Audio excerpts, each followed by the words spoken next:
ولقد جاءتهم رسلهم بالبينات فما كانوا ليؤمنوا بما كذبوا من قبل كذلك يطبع الله على قلوب الكافرين وما وجدنا لأكثرهم من عهد وإن وجدنا أكثرهم لفاسقين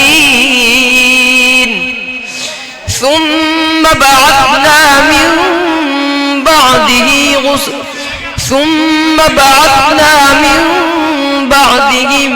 موسى بآياتنا إلى فرعون وملئه فظلموا بها فانظر كيف كان عاقبة المفسدين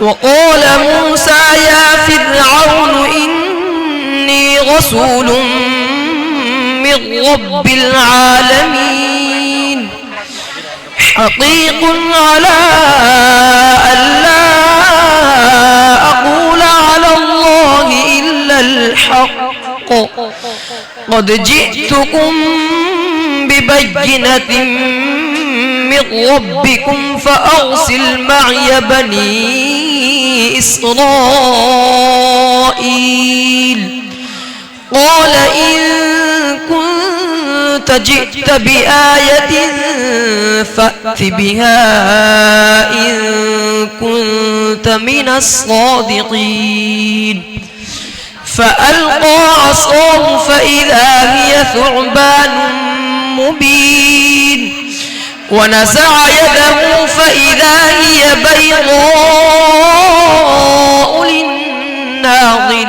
للناظرين قال الملأ من قوم فرعون إن هذا لساحر عليم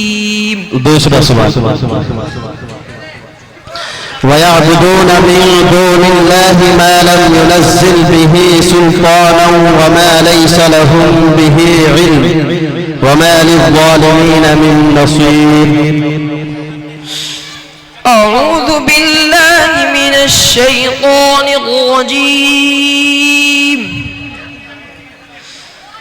ويعبدون من دون الله ما لم ينزل به سلطانا وما لهم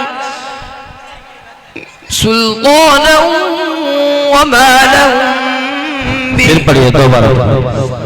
ويعبدون من دون الله ما لم ينزل به سلطانا وما ليس لهم به علم وما للظالمين من نصير.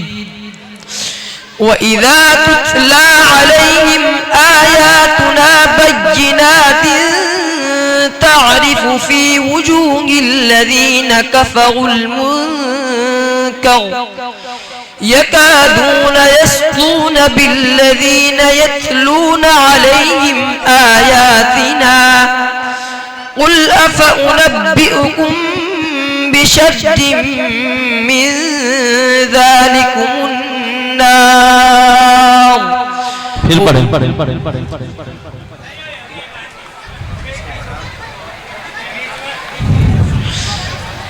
قل أفأنبئكم بشر من ذلكم النار وعدها الله الذين كفروا وبئس المصير. يا أيها الناس ضرب مثل فاستمعوا له إن الذين تدعون من دون الله لن يخلقوا ذبابا ولو اجتمعوا له وإن يسلبهم الذباب شيئا لا ينقذوه منه وإن يسلبهم الذباب شيئا لا ينقذوه منه شيئا لا يستنقذوه منه شيئا لا يستنقذوه منه ضعف الطالب والمطلوب ما قدر الله حق قدره إن الله لقوي عزيز الله يصطفي من الملائكة رسلا ومن الناس إن الله سميع بصير. تیسرا سوال. وقالوا ما هي إلا حياتنا الدنيا نموت ونحيا وما يهلكنا إلا الدهر وما لهم بذلك من علم. أعوذ بالله من الشيطان الرجيم. وقالوا ما هي إلا حياتنا الدنيا نموت ونحيا وما يهلكنا إلا الدهر وما لهم بذلك من علم إن هم إلا يظنون. وإذا تتلى عليهم آياتنا بينات ما كان حجتهم إلا أن قالوا ائتوا بآبائنا إن كنتم صادقين. قل الله يحييكم ثم صحیح پڑھنا زبری ہے وہاں بڑا بیٹا پڑھا.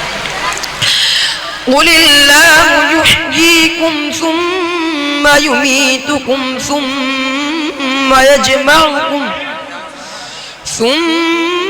يجمعكم إلى يوم القيامة لا ريب فيه ولكن أكثر الناس لا يعلمون.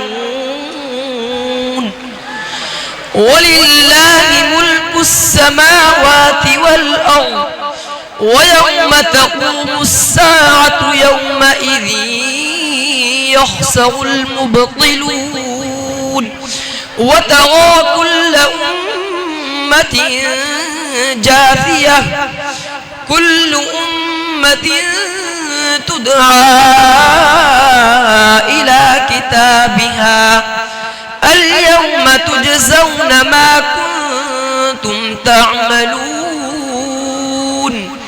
هذا كتابنا ينطق عليكم بالحق إنا كنا نستنسخ ما كنتم تعملون.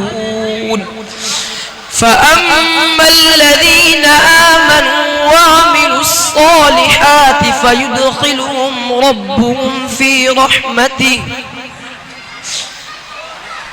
ذلك هو الفوز المبين.